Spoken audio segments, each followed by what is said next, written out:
We good? All right. We're going to call to order our regular scheduled board meeting for June 15th, 2022. Please stand, join me in the Pledge of Allegiance. I pledge allegiance to the flag of the United States of America and to the republic for which it stands, one nation, under God, indivisible, with liberty and justice for all. Yeah, turn my phone off that. All right. Thank you. We're all in attendance tonight. Directors Carey, Directors Carey, Ledoux, Kincaid, Beach, and Yaden Beach, and myself, as well as Dr. Middleton. We're going to go 2A, WASDA 22 details and discussion. Middleton, you want to kind of take us through that one? Were you going to take us through the WASDA? I was not. Oh, okay. Well, I put the information in the content so you guys could see. It's really to put it on your radar. gotcha. Because registration does open here pretty quickly. So if I can get head count who's going, it's in Spokane. So. Gotcha. So for those newer to the board, and maybe a reminder to those as well, WASDA happens once a year. It rotates, it switches back and forth between Bellevue and Spokane. This year is Spokane, starting November 17th with what do they call it? The pre-conference workshops. I would suggest if you're new to the board to go through the board boot camp. I know there's online training you did, but just in person you seem to get more out of it. I mean, Carl, did you go through the boot camp? I did. Mm-hmm. Did you, Director Beach?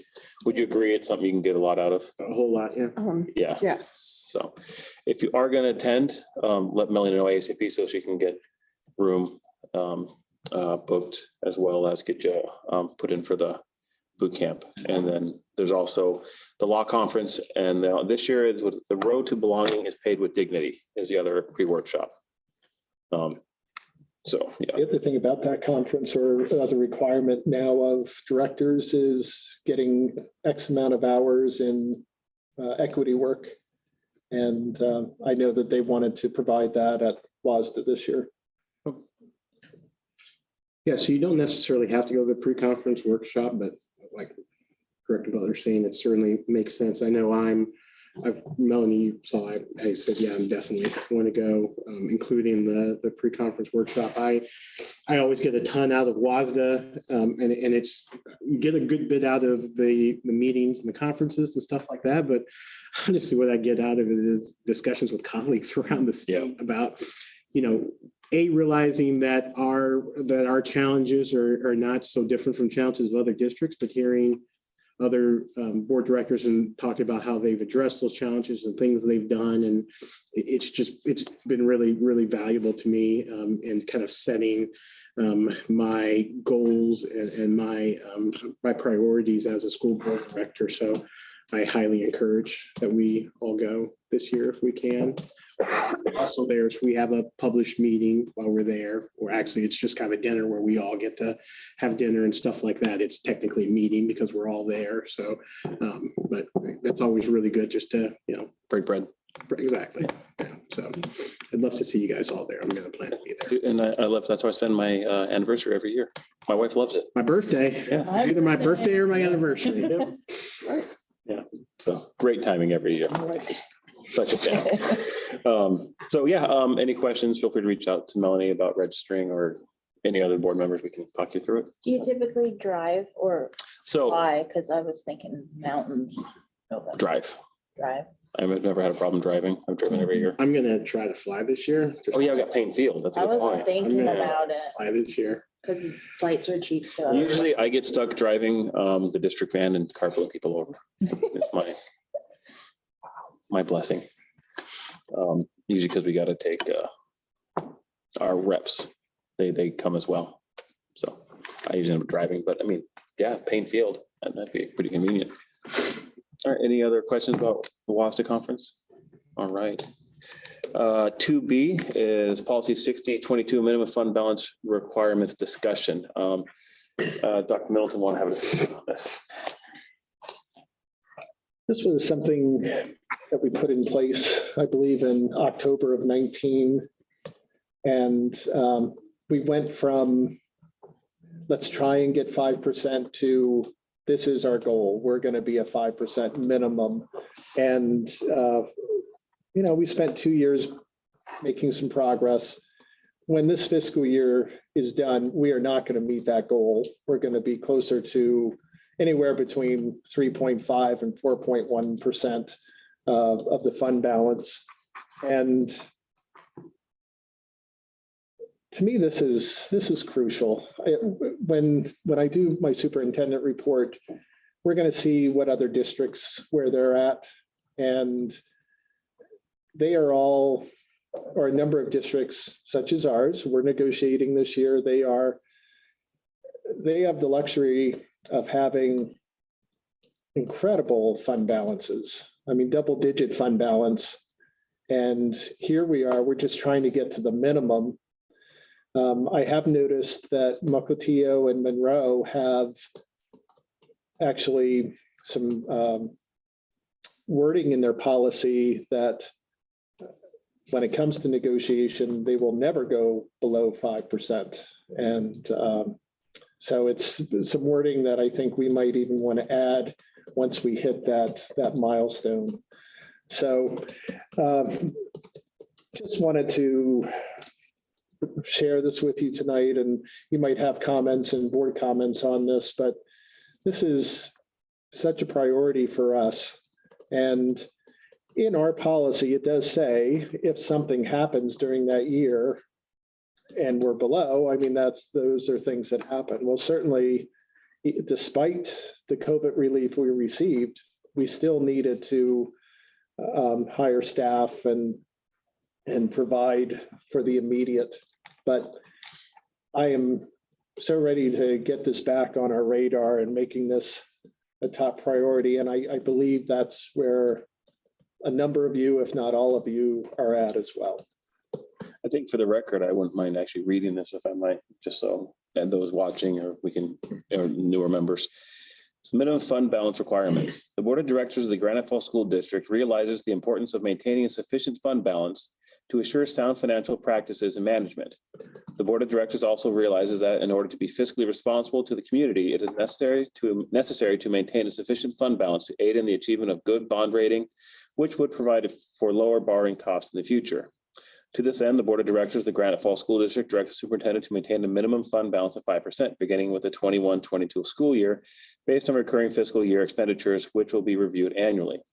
The exception to these minimum fund balances can be granted by the Board of Directors for unforeseen critical events or declared financial emergencies. The Board of Directors that directs the superintendent to create and implement procedures to accomplish the minimum fund balance requirements. So that's what we're talking about specifically.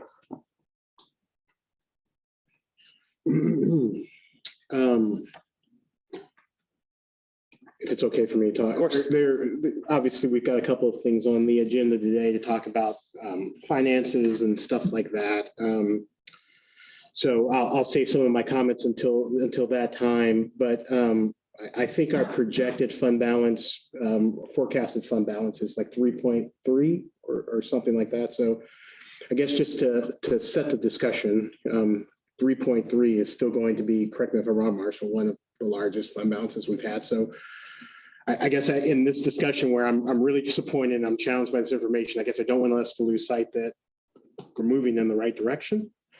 And it doesn't, I made a promise to myself that I was going to stop saying the C word, but COVID, obviously COVID, all those things and enrollment was an impact to us, an unforeseen impact to us for us to hit that balance. But I guess I don't want us to lose sight that we're moving in the wrong direction, or for someone that's watching right now to feel like, oh gosh, right, the people who are in charge of the fiscal responsibility of our district aren't doing what they're supposed to do. Now, with all of that said, it is extremely disappointing that we're not going to be able to hit the 5% fund balance. It's not just a directive. It's not just good business for us. It's not just fiscally sound for us to have a 5% minimum fund balance. We actually agreed to do that in our audit. It was an audit finding for us that we didn't have a sufficient savings in our bank account, essentially. And we said that we were going to be fully implemented and have that this school year. So it's certainly, we're going back on our agreements and our discussions, from an audit standpoint. Again, we're in a much better situation financially than we were there. We are going to be re-audited, and I know this is one of the things they're going to look at the next audit.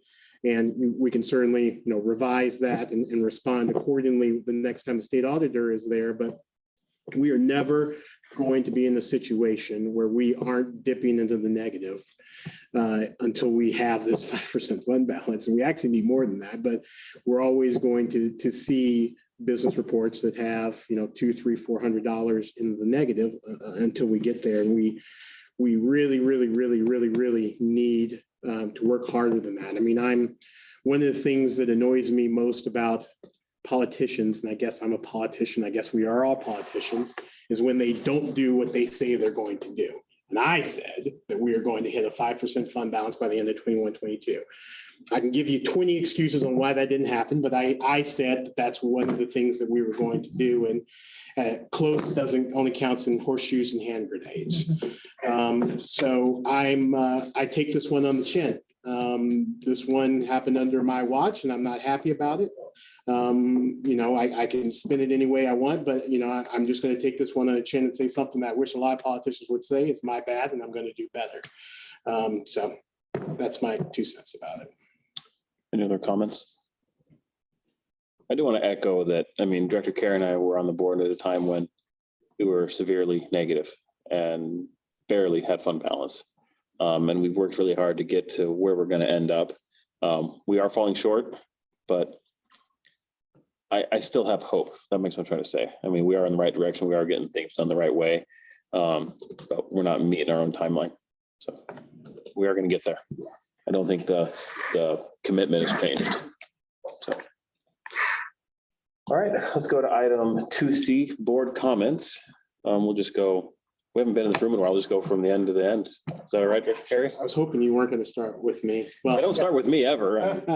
No, I got a couple of things to say. I guess first off, I'll start with the sad thing to say, and then I'll say some positive things. So we haven't had a board meeting since the horrible impact of what happened in Uvalde. And I remember watching the news and reading the information and seeing the pictures with my wife and just crying. I mean, I could cry right now at just the unfathomable loss of life there. And I know, as someone who sat in this seat, I know that there was a school board in Uvalde who, worked hard and did all of the things and, put all of the things in place and just, tried to create a safe and effective learning environment as possible. And, obviously the unthinkable happened. And I guess my ask for us as a district, if is that we have a responsibility to do everything that we can to keep every student, staff as safe as we can. And I know that we do a lot of that. We recently passed a bond and we have additional security things, but what's becoming to me is that it's never enough. There's always going to be a need to do more. There's always going to be a need to keep that in complete sight and make sure that we are, when we're doing something to feel like that there's the next 12 things that we can do, because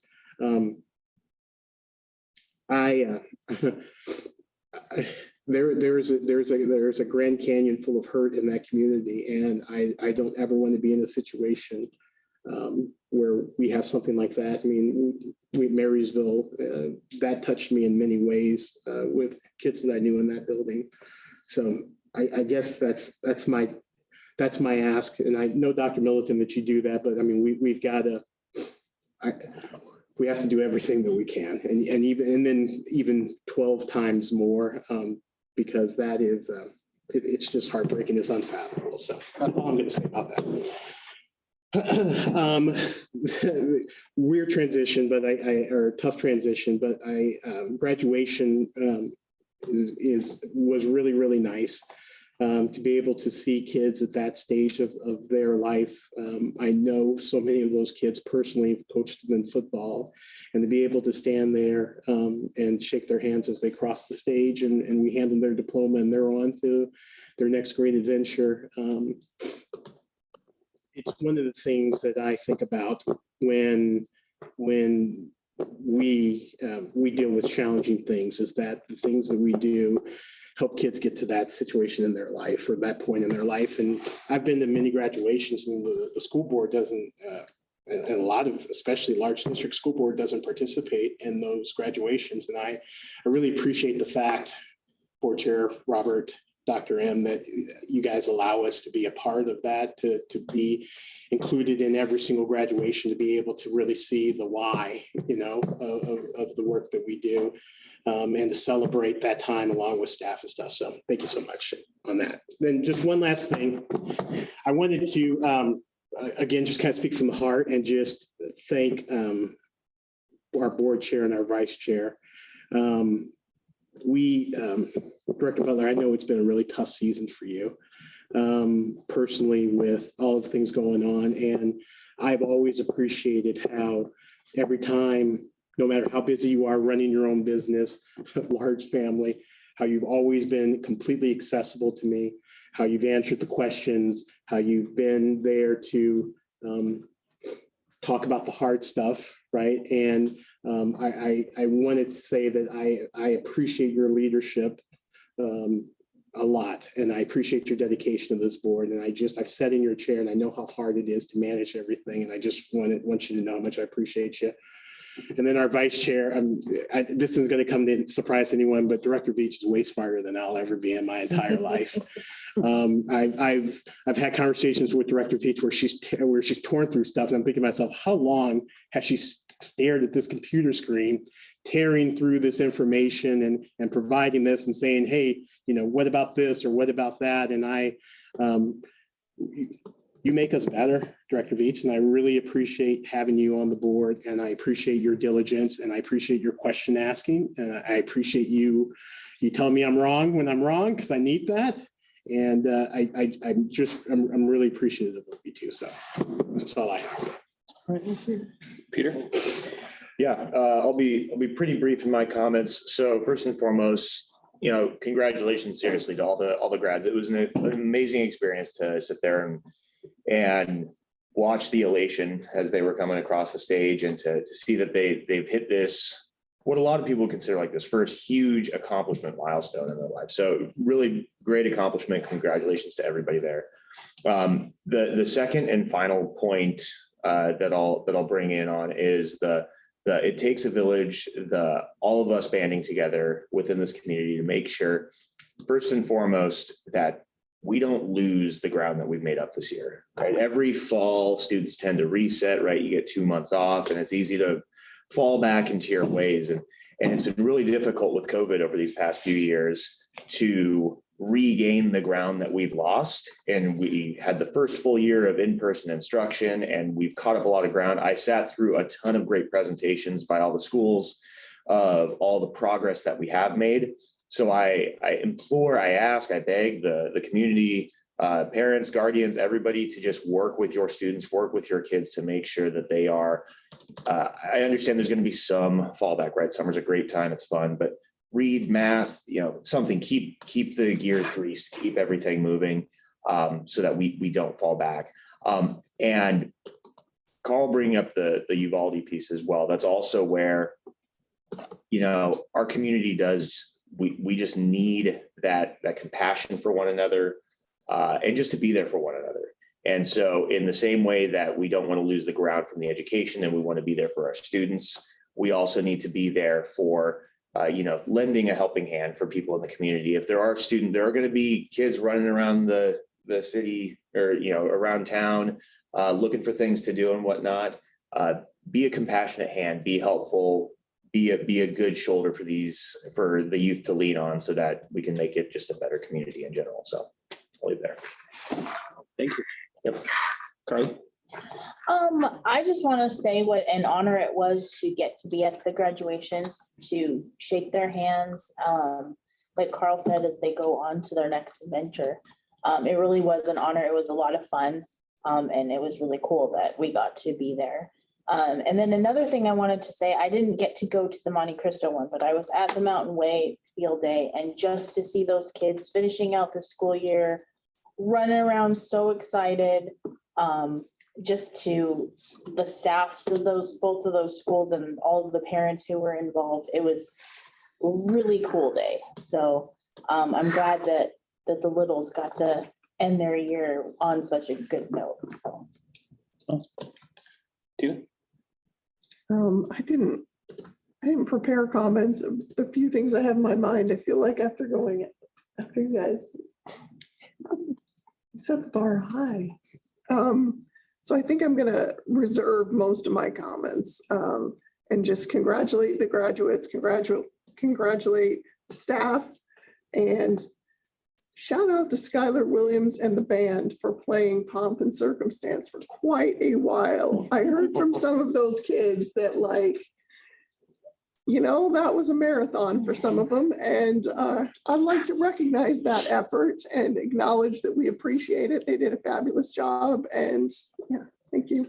All right. I just want to say, you're kind of building off what every director said about the graduation. I want to thank the community.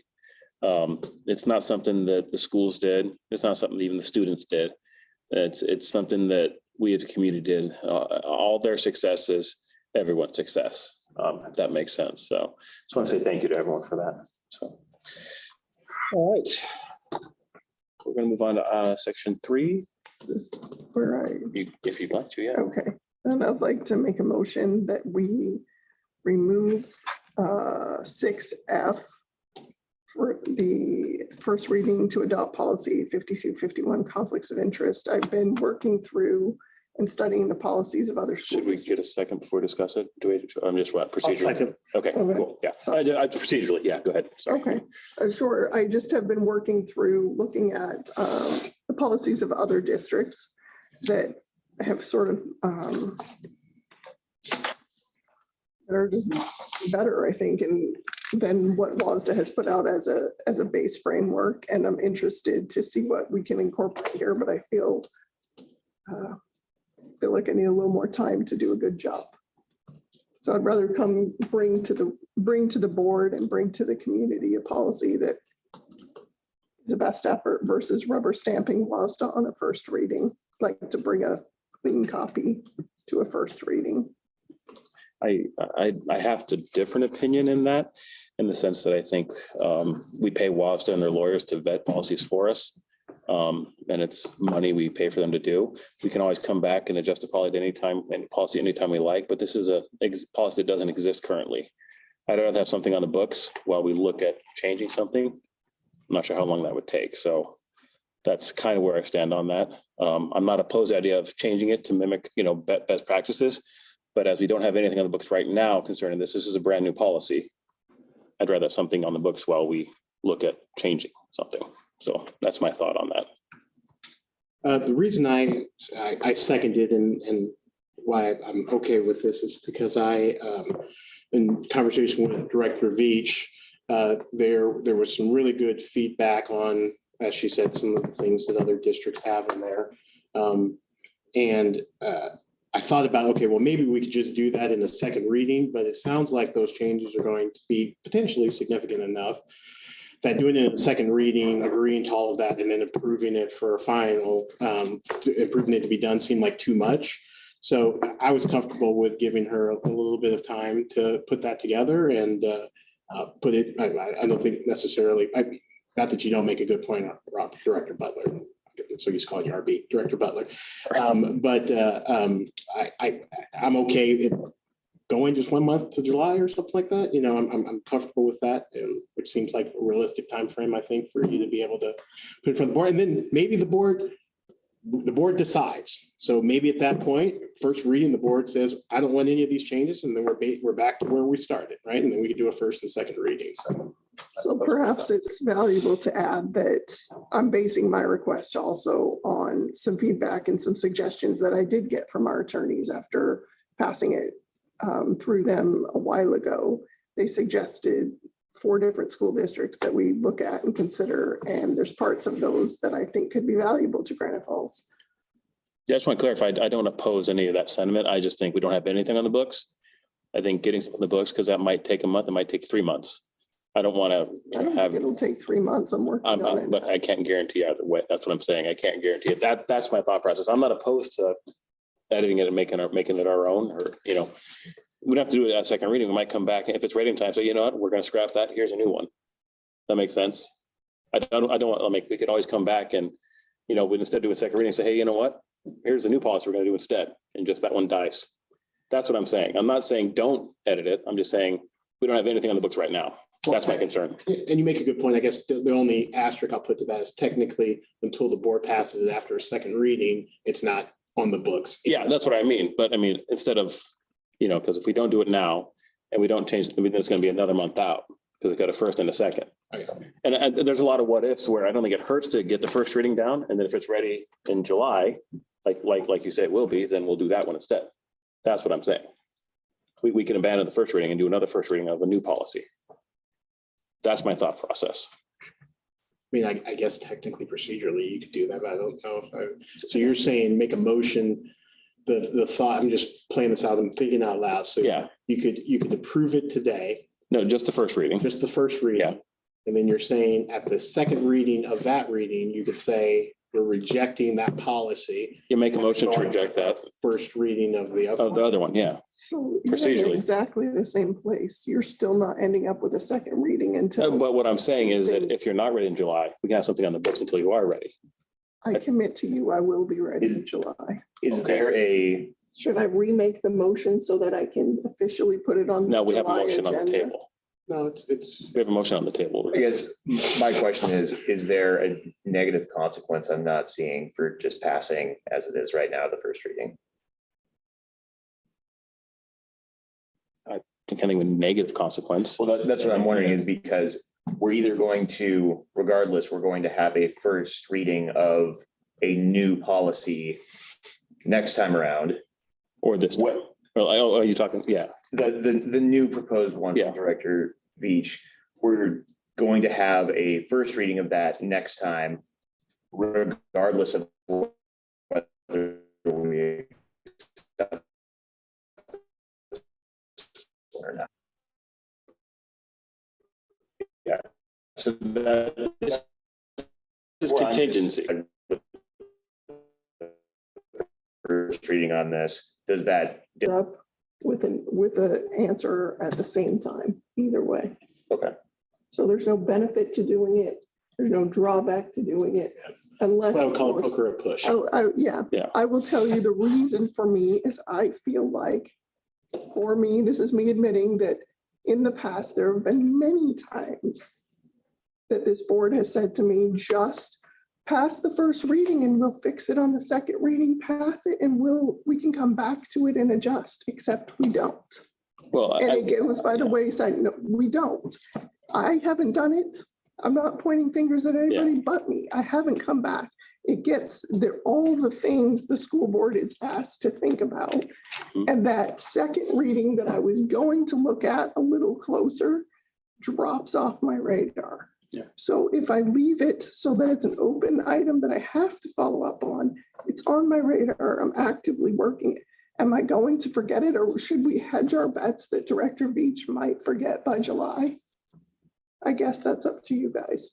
I wouldn't say What am I- forget, but what- stuff happens. Well, if Director Yeah. Veach wins the lottery and decides to leave town, Mhm. I mean, you can hedge your bets, but I don't want to rubber stamp anymore because it drops off the radar. I've never, can in I the get, years I've been here, come back to anything. can I on get this clarity board. of what you mean though by drops off the radar? Is it because that we've passed a first reading that you no longer No, want to there's produce the new first and- policy? No, there's first and second readings, and it's like, well, we just got to get this on the books, and then we can come back and we can adjust it. But we don't come back and adjust it. I don't come back and adjust it. And to my knowledge, this board, since I've been sitting on it, has not come back and adjusted anything. Is the action to come back and adjust it, you doing what you're planning on doing if we don't pass this first reading? But if we pass the first reading, you're nervous that you might not continue through with what you would do if we didn't pass the first reading? I'm not nervous. But that's your concern, I think, is what Director Ledoux Yeah. is saying. That's No, your my concern. concern Is is, that we're not going to address it my at some concern point? is I no longer want to be the person that rubber stamps for the sake of rubber stamping. That's my concern. That's who I want to be, is somebody that does good work and produces quality work the first time. It doesn't rubber stamp WASDA because we pay WASDA and we pay attorneys. I don't want to be a rubber stamp. I've done the research. I spent hours today, last night, and the night before, but I work a full-time job and I have a family and I just didn't finish. Yeah, so I really think with the vote, or at least if I vote, I'll only talk for myself, is to give you that time to do that, and then for us to give it an up or down vote, which.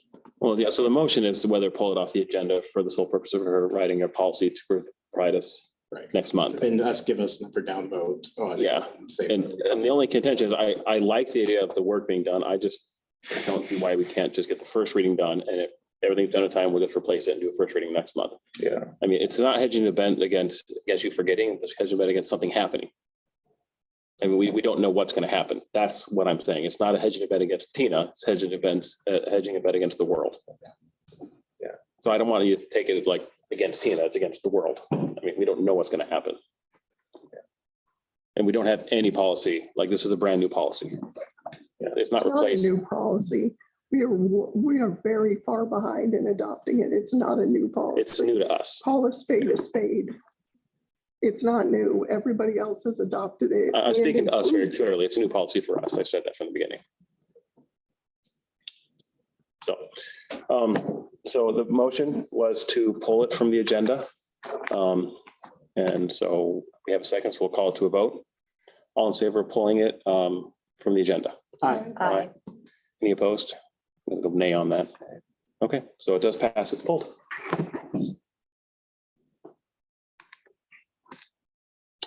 All right, let's go to district reports. Business report prepared by Marshall Cruz.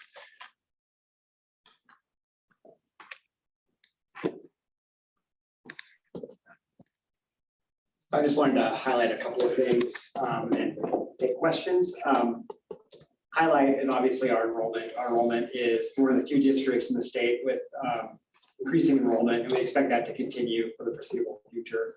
So that's a bright side for us. Obviously, the negative is that we're not going to make our 5% fund balance.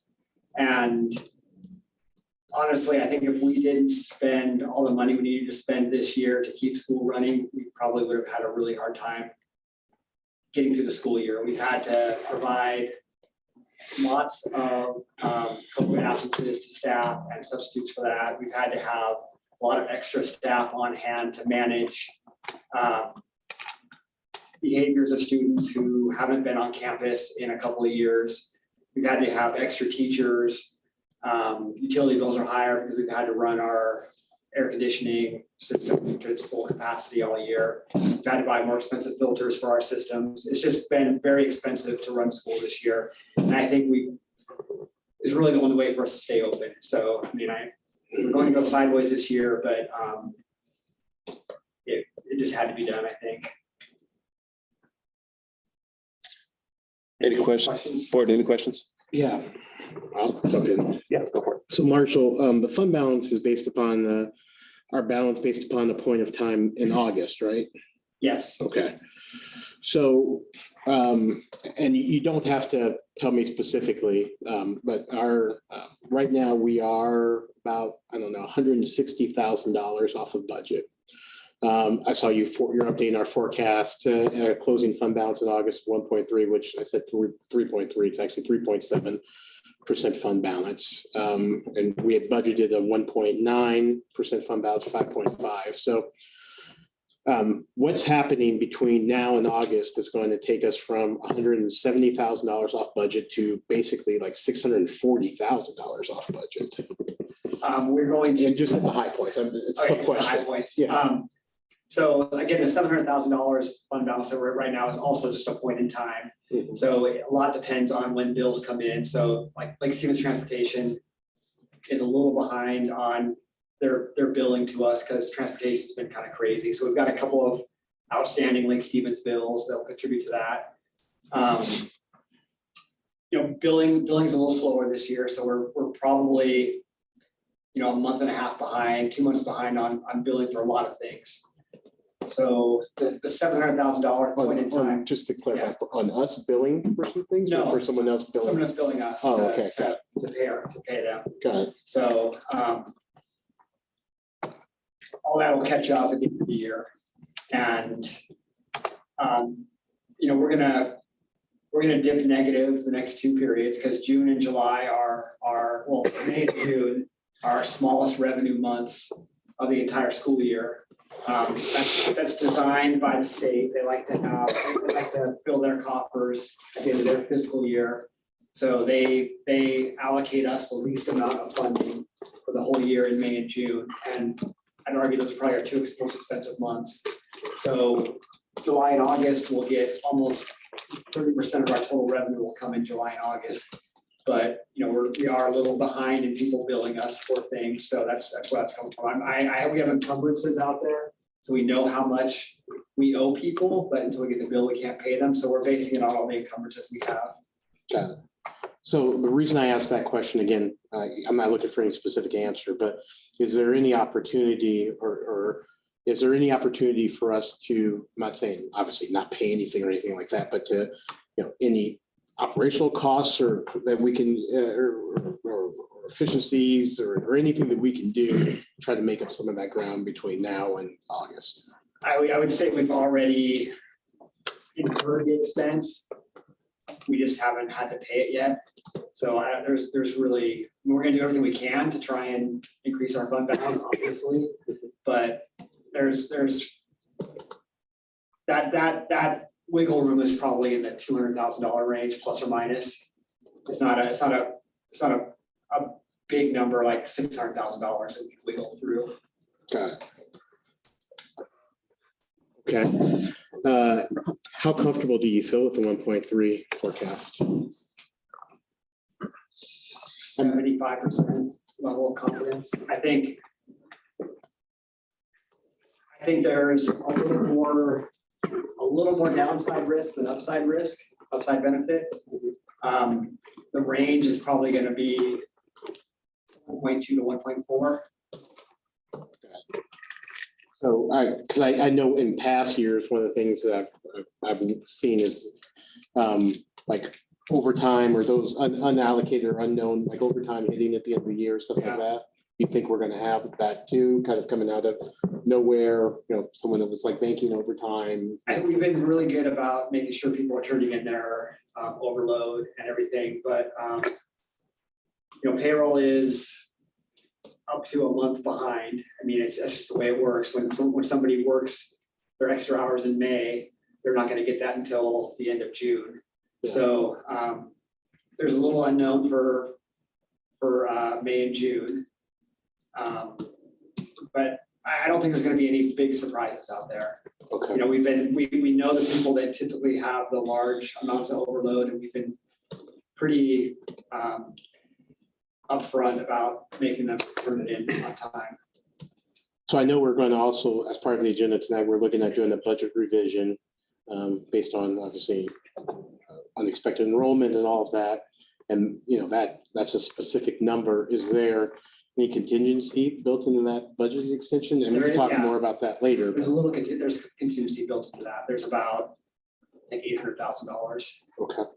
Where you show that as an income and then as an expense, like we've done previously. Okay, got it. Okay. Just one additional thing. So in May, we're actually forecasted to have a fund balance, or budget forecasts are different. Speak the right language.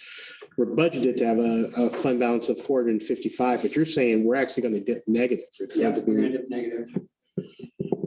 Okay. And we'll be negative in June, and we'll probably be about even to a little bit positive in July, and then we're going to get almost $5 million in revenue in August. It'll be like $4 million according to my forecast, but it'd be nice if the state just took the apportionment every month. but they hold back apportionment in May and then give it to us in July and August. That would just make too much sense. Yeah, I think they pay us 5% of our apportionment in May and 5.5% in June. Then they give us 12.5% in July and 10.5% in August. which is again, a good point to have a fund balance to even all of that Yeah. stuff out. I mean, your point, Marshall, we had 4.6 million in revenue in April. And we're budgeted to go all the way to 0.5 in May and 2.1 in June. Yeah, It's kind of a, and our expenses are mostly flat. You know, we try to actually time for things that we have control over to hit when the revenue is coming in at a higher rate. But in general, with, 90% of our expenses being salaries, spread the salaries out evenly throughout the year, the expenditures are pretty even, and we have the revenue. And then we're also, we have to pay all of that additional special ed costs before we can act in August. right.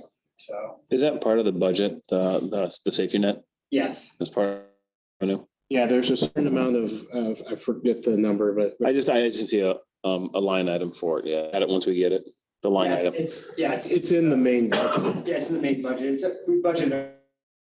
Yeah, I'm looking at page 4, sorry. Okay. I just didn't see a line item under revenue for, So Marshall, I promise you, I'm not trying to belabor the point, but That's okay.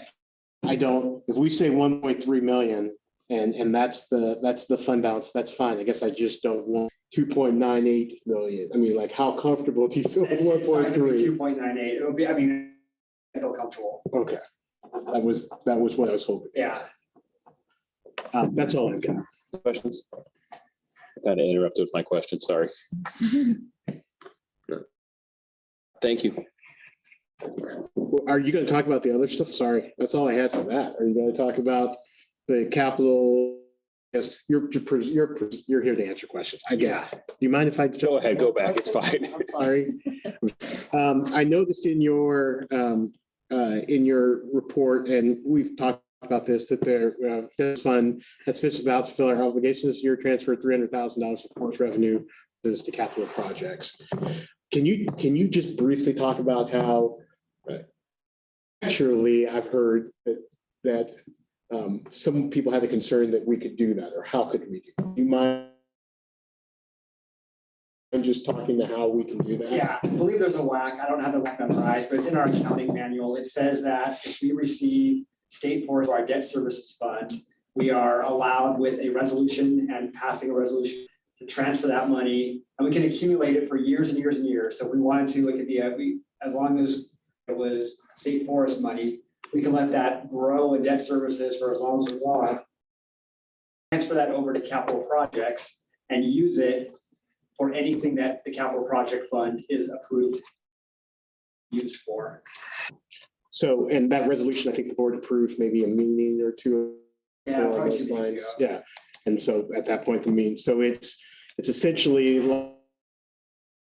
little, what's called a Christmas savings fund Yeah, that we could accumulate and then opt to be able to pull out of stuff like that. And WAC allows that. So we yeah, are, and we get about 120,000 or so in it. So we had a couple of years saved up and we moved it over so we could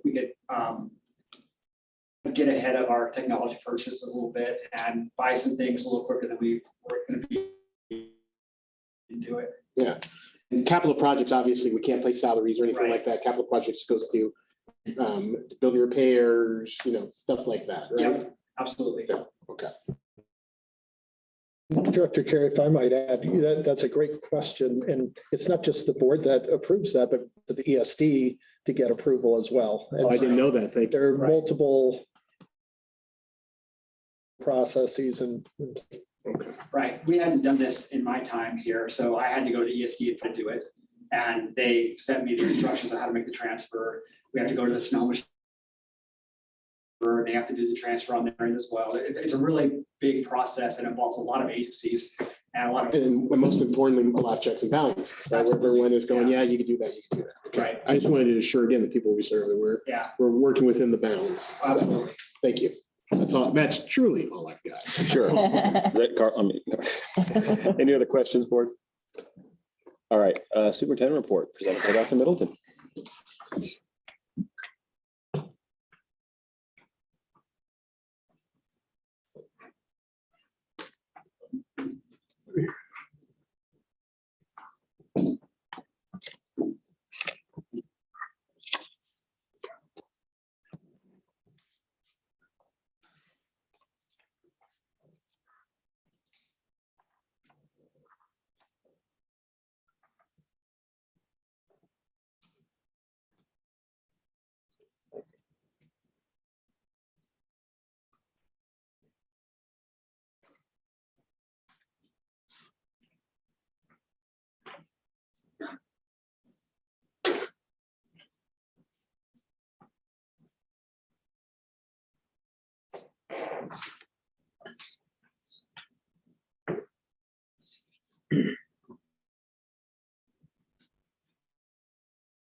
Try turning it off and on again. Wait 1 second.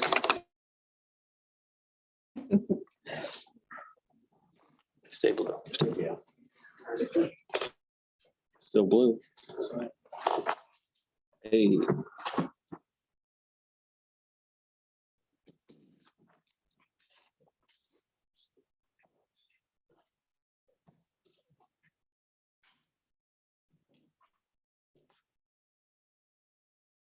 I have really two reports to share. One I'm going to do with, and that has to do with just some of the, going back to some of the financial challenges that we're facing.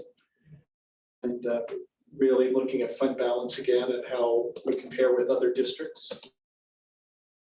And then, but this first part is from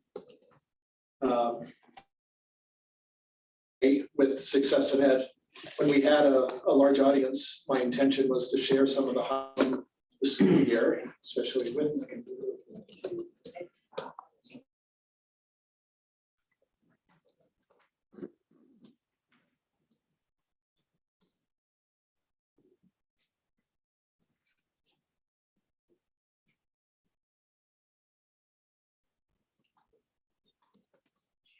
start the slideshow.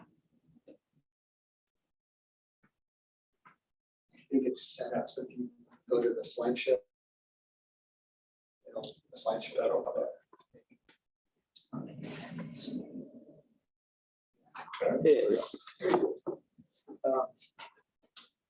And principles to do sort of high level sharing of success.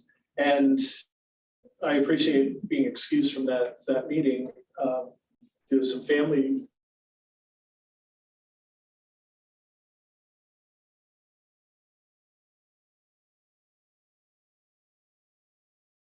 we're tired of talking about the pandemic, and but there were great things going on. And I know you don't want to be read to. I don't want to read to you. There were some just high level events at each school that they were just so happy to and had this been a success at that, we would have had a whole crowd just to the things. But as we're watching, we'll be able to see. And certainly getting our cars off the road was a huge victory at Mountain Way. I give a lot of kudos to Stacy Simmons, our professor Grumbledorf, who has made science come alive over there. I know Dawn shared the success are iReady. And then they've just been having a lot of with doing spirit dress up, community garden, that type of thing. At Monte Cristo, they are just really proud that their 4 school improvement goals. I'm so happy to see a parent group. I mean, all of our principals have talked this year about how they miss parents in the classroom. We talk about that. We hear from parents. Monte Cristo has gone out and said, okay, let's have a booster club of parents. And so that's been a real success. There are a lot of things with Paige has done a great job trying to get to know the community and families really well. And both Monte Cristo and Mountain Way to have book fairs again. And there's nothing like a book fair. And I know both schools, I believe, did virtual as well as in person. The middle school, those who attended, of 100 kids inducted to National Junior Honor Society. That was awesome. We're seeing integration of CTE programs, just communication between middle school and high school. And thank Mr. Davis for his work on that. Real success in sports with volleyball. To go undefeated with their varsity team is just awesome. So I think there's some good things coming. High school, the wrestlers have done well, and as he shared, I'm sure he shared whether it's been with the board collectively, individually. I mean, he's one that always wants to have more parents involved and present. And again, seeing lots of nice size parent crowds over there. They had their success fair, and we talked a lot about graduation. But the 8th grade graduation, at first I was thinking we're doing a drive-through. I thought we'd be back in person. Attending that on Friday night, I think families had a great time. And Dave has talked about going back to an in-person ceremony again, but I have to tell you, they did a really nice job. It was a rainy day, but the kids still had fun. The high school, you were at scholarship night, you've been at the graduations. There are a lot of great things going on. If you went to the band concert or to the play, to have those filled with people is just really exciting.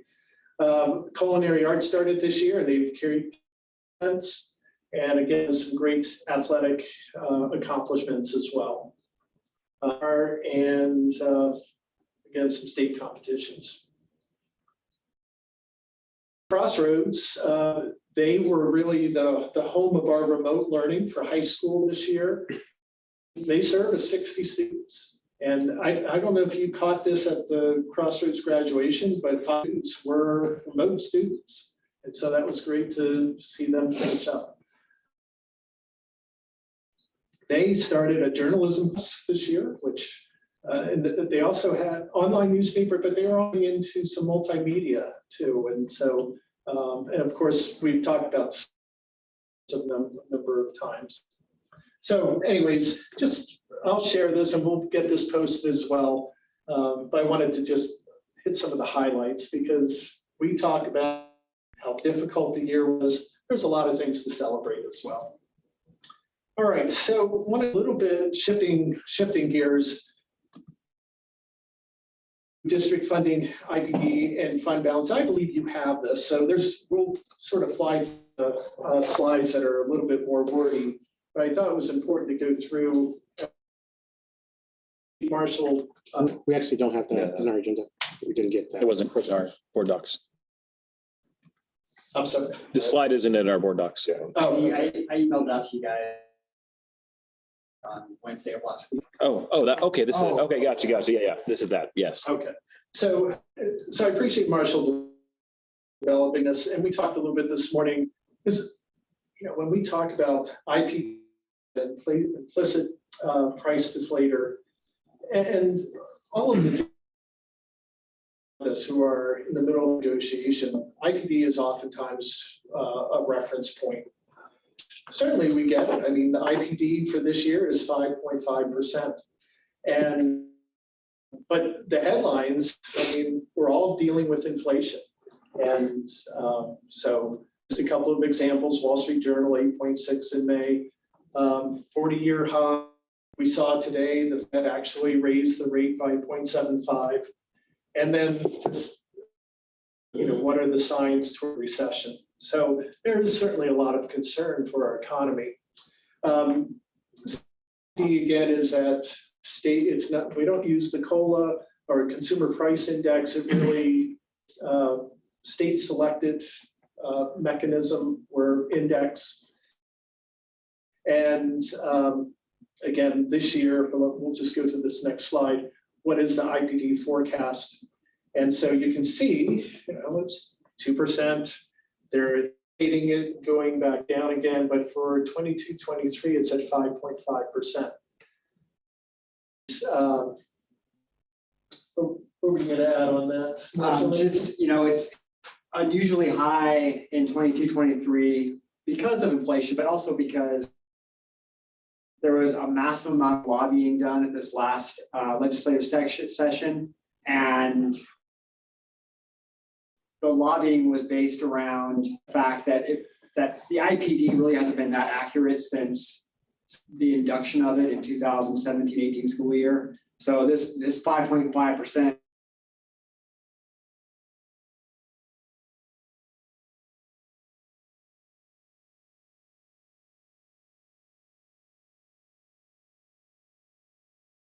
IPD and how that relates to a district like ours. It's very difficult for us when we talk about negotiations for us to be on par with Lake Stevens or even those who are at 18% instead of 12%. So this is just kind of about how school districts are funded.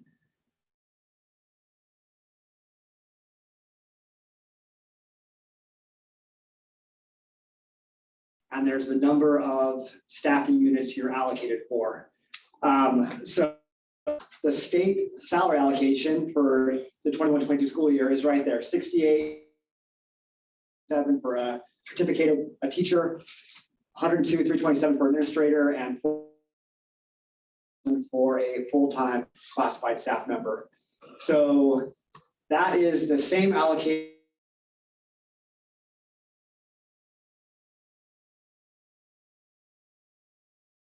allocations to give you what you're really funded for each classification. So how is this salary allocation used to fund schools? Well, we're back to the prototypical school. The prototypical school model generates staffing units based on your enrollment, and that multiplied by the state salary allocation and the factor to give you funding. And we talked about it a million times, but the prototypical school generating enough staffing units for each school, and this is especially true of classified staffing. And we have a really good example of that on this next slide here. So this is straight off of our apportionment report. We are funded for 117 teachers. We're funded for 8 certificated administrators. Those are like principals and vice principals and certificated directors. And we're funded for 34.3 full-time classified staff members. We have 11 certificated administrators, 11 and a half, according to our last report. We have, I think, 139 teachers, and we have the equivalent of 90, one off memory here, 95 classified full-time staff members. So the funding that the state gives us does not take into account any of those staff members that aren't generated by the prototypical school model. So even though we have 98, 95 full-time classified staff members, the state's only gonna give us funding for 34 of them. We have 11 and a half administrators. We're only gonna get 8.13. We have 139 teachers. We're only gonna get 117. So that generates a total amount of funding. We're able to use that funding however we want. We don't have to spend all $9 million on teachers. We actually spend more. We don't have to spend $931,000 on administrators, but it gives us this bucket of money that we can use how we choose to use it. So I think the biggest takeaway from this is that what does IPD mean for Granite Falls? Well, the rules around IPD is that only the amount of money that IPD generates is required to be passed along in the form of increases to salaries. So an IPD is only applied to staffing generated by the particular school model. An IPD is not given for staffing funded by levy dollars, grants, or federal dollars. So in our case, the required increase that we have to give based on the 5.5% of our state-funded positions is that far right column there. So for instructional staff, we're required to give $500,000 in increases. We're required to give $51,000 in increases to administrators, and we're required to give $104,631 for classified staff. When we get our apportionment from the state, it actually calls out those numbers separately, and we have to report out that we actually did increase salaries to each of those groups by that much money. At the end of the year, we have to certify that we did that. So what does that mean as a percentage? Well, assuming that nobody advances anywhere on the pay scale, and everybody advances every year, they go down the pay scale with years of experience. They go across the pay scale for teachers anyways in educational advancement. We're required to give a 3.4% increase to certified instructional staff. We're required to give a 3% increase to administrators, and we're required to give a 1.7% increase to classified staff. Now, what everybody is used to thinking is that 5.5% IPD is a pass-through that is required to go to staff, so that everybody should be getting a 5.5%. But the legal requirement is actually that we apply the funding generated by IPD to each group of staffing.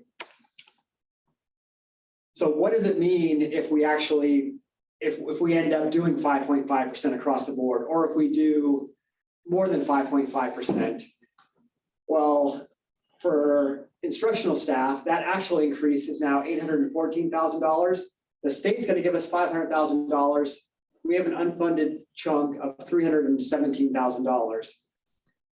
Administrators, the state's going to give us the 94,000, or the state's going to give us 51. It's going to cost us 94, so we have an unfunded amount of 42. And similarly with classified, because so few classified staff members are funded, we'll have an unfunded amount of $225,000, which is a grand total of nearly $600,000 that would be part of salary increases that are not funded by the state. We'd have to find alternative methods to pay for that. And then one of the big questions we see, there aren't a lot of other districts passing along IPD to everyone. How are they paying for it?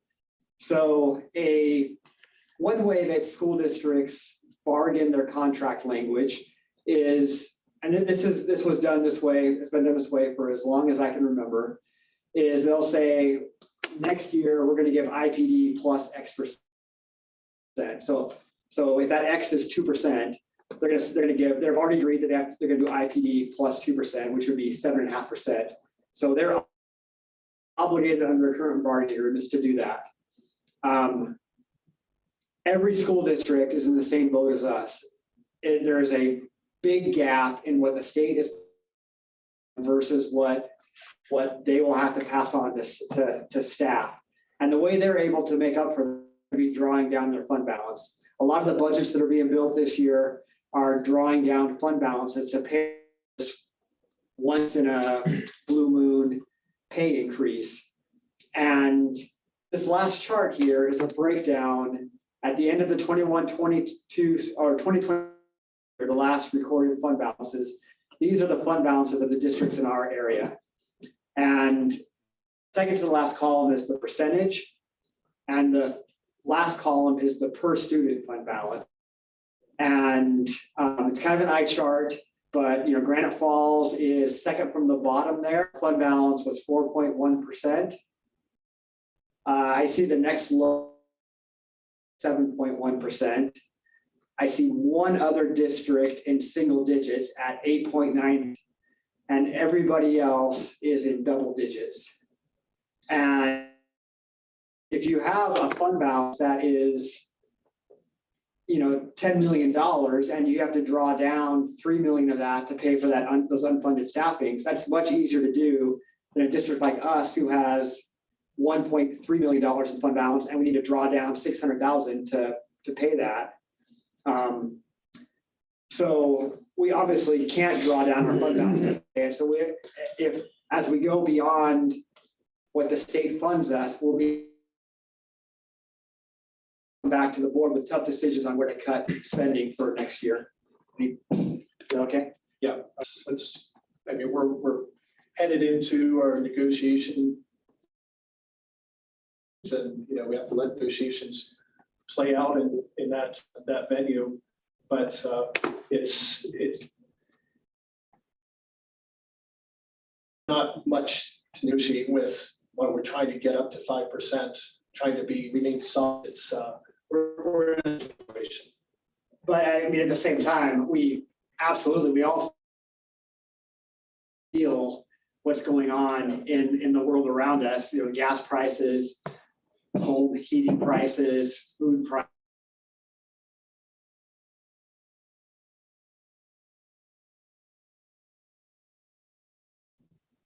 Want to do as best we can. That's just wanted to share. I think really quick, if I can ask a question. Anecdotally, you're just like super high level, 30,000 foot view. That a district like Darrington is paying more student yet able to maintain such a high fund balance. The per student, is that not how much of their fund balance per student? Like they divide their fund balance by enrollment? Expenses, because I was actually, when I built this slide, I was curious, there's a per student fund balance. How does that work? This is a per student fund balance. This is a per student expenses. One of the. Oh, I see. Okay, I'm sorry. Yeah. One of the narratives we heard during the levy piece was that we pay more per student than anybody around us. Our cost to educate a student is more than all of our surrounding districts and water, and more than even more than some universities charge to educate a student. So that column was just kind of a. Right, and I guess I'm looking at the 2021 expense. Yeah. Is wildly different. 32 million compared to almost 32 compared to almost 7. So that's just where I'm wondering, like, they're spending more per student, yet they're able to maintain nearly. Well, some of this fund balance, so this is just a 1-year snapshot of expenditures. This fund balance has been built up over years and years and years and years and years. So when you get to a fund balance like that, it's entirely possible. I didn't do the research of how much it has grown over the last 5 years or declined over the last 5 years for these districts. So it's entirely possible that they are in a fund balance that's not growing at all. So they're able to spend all the revenue on students, or they could even be in a declining fund balance. So I did not do the research on that. Okay. Thank you. Any other questions, board? So, yeah, I'm just thinking about what Director Ledoux said. So the per student in this first column, that's fund balance divided by enrollment, right? Correct. Yeah. Okay. The expense is all of their expenses for that, I guess, for 2021, and the fund balance is the percentage. And then the per student expense is the expenses divided by each student. Yeah. Right. Okay. So, so your point, Director Ledoux, I'm just trying to understand it, was that who had less than? So like Darrington spends almost $2,000 more per student, yet they have a 5x fund balance. I think to Marshall's point, they could have, if I'm thinking of this right, they could have been extremely frugal over the past decade to build that fund balance. Right. And so that's possible. But as of right now, in this snapshot in time, they are spending more per student. There were. So hold on. So to answer your question, really is a trend, right? Is a 5 or 10 year trend of what their percentage was and their expenditures per student to see, did it stay flat, did it increase? Well, That's what I was just, because if I just look at this and if we consider all things equal, like if we were just as frugal as, or if whatever we were building fund balance is the same across the previous decade, then that would mean that there's some source of funding that they're getting that we're not. But that's not that. It's not assuming all that the same, because they could have been building up that fund balance across the time, which is just something we could dive into Right. offline. Okay. I think it's to point out that, I mean, we have the 1.3 million. It's our lowest we ever had, was it like 75,000? I think we have 190 maybe. 190, yeah. So I mean, we've brought ours up quite a bit as well. But yeah, another issue to look at is they only have 39 students, or 390 students. Sorry. Yeah, where we have a little over 2,000. So there's, it just goes farther what they have.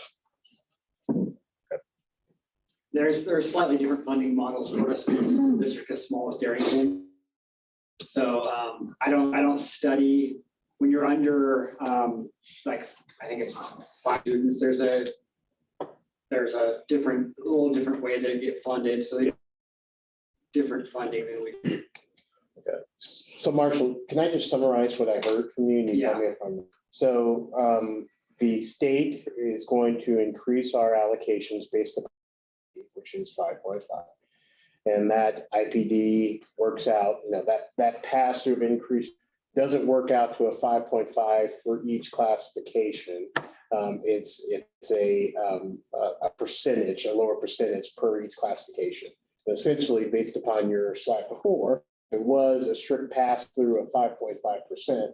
We'd have to come up via identify some other funding source, as you say, for $600,000. Can you back to that slide? So I guess, for me, just speaking for Carl, based on the conversation today, that we made a goal of hitting a certain percentage when we have it.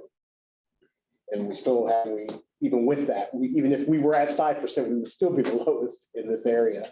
And knowing all the challenges that we have financially, we can't afford that, right? So that's going to be challenged unless you can say, Carl, board or whatever, because you certainly don't need to just convince me, here's to get that additional $585,000. That obviously those two conversations have to happen, because it's just money. We have to be with the responsibility to be as financially frugal as we absolutely can. Obviously, still providing us education prepares our students for the next steps of their life.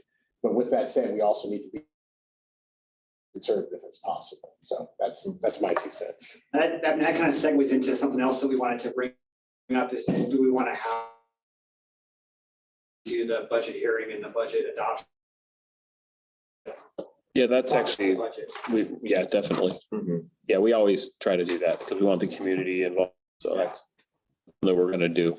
It was on the radar to get scheduled. Can you go just one? I know I've got it here, but talk about to the breakdown you had per classified that 5.5 worked out to. That was before. It was. I think it's this one. Yes. So that represents just a neutral. There's no impact to our fund balance or anything. Right. Neutral. Okay. 3.43 and 1.7. Okay. And the 1.7 is so low because you said there's so much of classified that we aren't funded based upon what we get from the state. So there's much of that's already coming out. So Essentially our cost. Right. We fund classified staff with levy money, with grant money, with federal dollars, those kind of things that don't qualify for the IPD is that the state gives. Okay. So obviously if it's already coming out of our pocket, then any additional would obviously not our pocket. Okay. All right. That's all I got.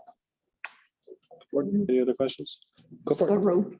So I'm trying to put this presentation together with previous presentations that you've given us about. And my notes say that we've talked about before that about 90% currently goes to payroll, benefits, contract payroll. Is that still true? 5 and 90. Yeah. Okay, so that means 10, 15% of our budget goes to running 5 schools and students. Right, The remainder goes to payroll and benefits. right. The 85, can you go to the, we're required to give, like, this is like, you've done the math amount that like legit, we're required to give this amount. Yeah, and that's actually pretty conservative. Given that, we'll still be over because people are gonna move on the salary schedule, Right. so. So 585,000 unfunded has to come from somewhere. The somewhere that we have available is the 4.1% fund balance. Or, Other magic pot of money, like when we talked about earlier, if Tina Beach wins the lottery, yeah, makes a large donation. Fall school district, otherwise, like really what we have available right now is the 4.1% fund balance. and, you know, a lot of, you know, you'd have to make, Or people lose Yeah. jobs, we're Yeah. back to that conversation. That's what I put down on my notes, like I'm trying to connect conversations, this conversation, so 90% already goes to payroll, benefits, condies that we can't finish otherwise, right? And if we did 5.5, which the entire slide deck comes up, I think, to saying can't do 5.5 because there's not enough money there to do 5.5. Like, we have a 4.1 balance. If we did that, we would put the entire school district in significant. Like, am I drawing that conclusion correctly? yeah, Okay, just you guys work the Yeah. numbers, right? So when we talk about where to cut funding, that comes from jobs. Can we take any more from students? They only get 10%. At what, 10, 11%? We can't take any more. There's no more to give. The students better. So I'm not saying that staff and teachers don't deserve more, but when students get more than 10% that we have to offer. Sorry, I'm already over, I guess. So then that brought me around to, we're talking about you're going into negotiation soon. I don't know how soon, next couple of weeks.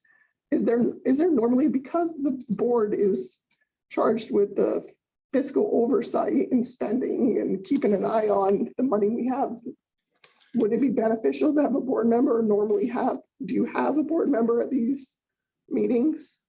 we haven't as long as I've been here, and I can't speak to processes in other districts. All I know is this district. Mhm. Yeah, we never have in the past. I can't speak I've for been the here. state of Washington. I know that in my previous states, sometimes yes, sometimes no. It seems like when we're walking such a fine line, there should be a member of this board if we can, I mean, we all have jobs, right? But if we can make that meeting, it seems like that would be the right thing to do. Yeah, It's not just one meeting though, isn't it? Multiple meetings, multiple days, multiple Yeah, hours. Basically 2 days a week for the next 2 to 3 weeks. Oh, cool. yeah, I mean, if we can at least be aware of the time commitment and the allowable nature of having a board member or two available in there, then that would be good information to have so that we can at least have the opportunity to volunteer. Because I know I would like to be involved if possible, if scheduling allows, so. And my only concern is I'd want consistency. Like I wouldn't, because it sends a weird message to Right. people stopping in and out. No, that's what I'm saying, as long as. There's a lot of politics involved. As with the long as we negotiation. have the Yeah. schedule, then we Yeah. can make an educated, informed decision ahead. Like, I can definitely carve out 2 days a week for the next 3 months or 2 months or whatever that it is. You can see if it's a possibility. Right, we can see if it's a possibility, so. I think, yeah, just send us out what your projected schedule is, so we can kind of look at it from there. I think that kind of draws a picture. One slightly bleak one, but thank you for the data and thank you for the information, right? I appreciate you putting it together in a way that numbers don't lie. So, I guess before we end this, I just want to drop in the extra nugget that if we just got the regionalization factor that Sultan got, that's almost $1 million. If you want to go up 2 slides, I was gonna That's ask about that. almost $1 million. Yeah. If we just got, that's That's more money than what we were expecting or what we were calculating for the 5.5. That's no impact to the general fund because it's additional revenue that we would have. We'd still be able to hit our savings goals if we just got the regionalization factor that Salton got. You go up to the last slide, I think it is. I was gonna actually talk about that, So, again, that one. I personally have made a commitment to making this known to our legislators and talking about this often and meeting and doing all of that stuff. I'm welcome to anyone that wants to continue to help me. I'm not saying that the board has, the board's been extremely supportive in letting me do that. Because if we can make that case and we can get that additional funds, there's your money, there's the money. Just to make sure too that the board, the public, everybody has a solid understanding and I guess clear expectations as well.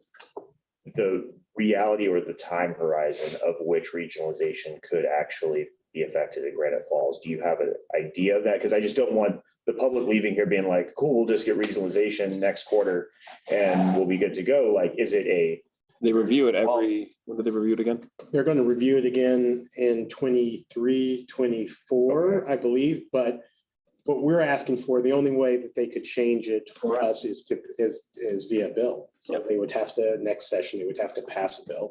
Okay. Create a bill that updates the regionalization, which by the way, they've done before. And that ups our regionalization factor. So that could happen, I guess, whenever the political gears align. okay? I want to talk about this slide. My comment I want to make is it kind of goes right in line with the regionalization, but you look at, Salta, for example, a comparable district, 300 less than us. We're forced to pay, what is that, 2.5 million more or 2.4 million more in expenses. And a lot of that is, special education and things specific to Granite Falls. But yet because of regionalization, we're, 1.5 million less in our fund balance. I mean, that there's no other way to put it. It's because of regionalization. We're doing our best to save every penny. And that's why, to go to 1.34 million is good. We were at 190 at one point, but regionalization would level the playing field and show that Granite Falls students are just as important as students in Salton and Stanwood and Index. Even. I mean, when you compare wages and across the board, the cost of operating a school in Salton is very similar to the cost of operating a school in Granite Falls, yet they get 6 cents more on the dollar, which when real money. you're dealing with numbers that are in the $30 million range, 6 cents on the dollar is a big number. So then actually to your point where you're saying that because of the special education needs and everything, so that $32.9 million, that includes the special education and also backed out of the grants that we received for them as well. So what did you see, the 32? 32.9 for Granite Falls. Expense, second from the bottom. Expense, yeah, that's everything, that's all the money we've spent. So that's from all sources of revenue. So we Okay, spent $32 million. We got some of that money from state apportionment. We got some of that money from our local levy, okay, some of that money from grants. okay. Anything else, board? Thank you very much. Yeah, thank you. Gonna go to 3C, board reports. We'll start with WIAA. Let me open here again really quick. So we have the resolution on our agenda tonight. So we'll go through that. And then kind of side note, not necessarily WIA related, but sports related. Athletic Director Michael Maynor is working on more details for the football field. So we'll have more of that throughout the summer. Awesome. Any questions, board? All right, let's go to legislative report. Yeah, so yesterday there was an advocacy insight, key topics for interim advocacy. I wasn't able to attend. I don't know, was anyone able on the board to attend? Do you guys get those emails, by the way, from WASDA when they're saying, hey, for like lunch and learns and stuff like that? Okay. I That's get them, the- but I can't, they I do. end up in the junk filter and I keep, like, when I find them, I move them back, but they keep going straight back to junk. So if you go onto the WASDA website and you sign up, and I can help the board offline with how to do this. For updates, they do like lunch and learns, or they have like, key meetings or stuff like that that you can put on your schedule. And that kind of keeps you in the know for those types of things. So I wasn't able to attend that one. I had an engagement, but and it usually happens right during lunch, which is like the 1 hour I get to actually like try to eat something. So that one I couldn't, but there's some other upcoming ones that again, if you sign up for that schedule, you'll see. Obviously, they're not in session right now, but from a WASDA legislative place, the legislative committee is still reviewing and updating and voting on positions, WASDA's positions, that then will go to the General Assembly for WASDA to vote on. Other than that, there's not a lot of stuff going on right now. Any questions? Community report. No, I don't have anything and I'm sorry. I had to be a few weeks. Well, you're busy with the community with graduation and stuff. That's true. Yeah. That's true. All right. Not a problem. So any questions? No, sorry. Items from the floor. Do we have anyone sign up for items from the floor? Okay. Unfinished business. We have none. Let's move into the new business. We're at 6A, the IMC recommendations approval, food science CTE, prepared by Dr. Mans. Dr. Mans, did you need to walk us through anything or have any additions to make? We have here with us who's just ready to wrap, just a quick overview and answer the questions. So this is just an online based curriculum, right? And so I imagine the cost, it says $800, still working with a vendor. So I imagine it's just, yeah, go ahead. It's just, it's going to be somewhere in that, but it's going to be like a license to allow so many people to get online and see stuff like that, which is, okay. We're using the textbook was adopted, well, 10 years ago, whatever. We're looking at updating that to the online version, the most recent updated textbook to use at Crossroads, and to give her a number of license for the students she needs in her course. And we think that's going to run around $800. The 800, is that conservative or is that, you think, pretty accurate? I think we're a little high. Okay, all right. And is that a recurring annual cost or is that a perpetual license for the software? More than likely, today's textbooks, it's an annual cost. Okay.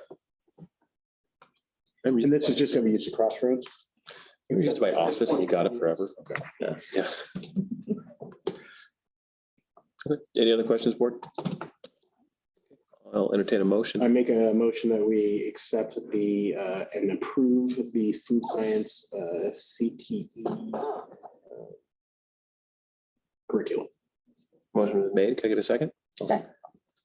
I'll second. We have a motion and a second. I forgot to do discussion first, but any more discussion? Okay, all in favor? Aye. Any opposed?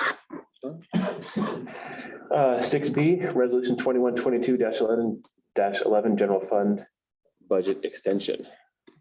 I know, does everyone understand what this is? If ever there's a discrepancy, more than a certain amount, we have to provide a resolution to ESD, correct? Initially the ESD, and then the final stop will be the Yeah. OCI. ESD says, yeah, and we have to account for it pretty much with the resolution. And this is just due to higher and larger than expected enrollment. We had to spend more money on students. We got more money, so it evens out. We have to just put it in the budget. So that's what it is. Okay. Any questions on that? Okay, I'm willing to entertain a motion. I motion to accept resolution 2122-11 general fund budget extension. Motion's been made. Can I get a second? I'll second. Motion made in second. All in favor? Aye. Any opposed? None? All right, pass unanimous.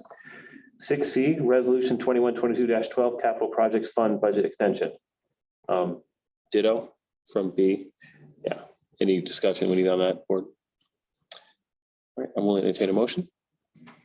Make a motion that we accept resolution number 2122-12, resolution for capital projects budget extension. Motion is made. Can I get a second? I'll second. Motion is made in second. All in favor? Aye. Any opposed? Oh, aye, sorry. Any opposed? All right, passed unanimous. 6D, first reading to adopt policy 3211, gender inclusive schools. Any discussion, board, on this?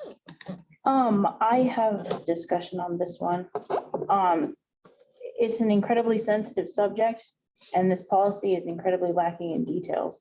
And I think that a policy such as this needs to have more details in it because of the subject matter. And I don't know if that's by design, that it's vague or not.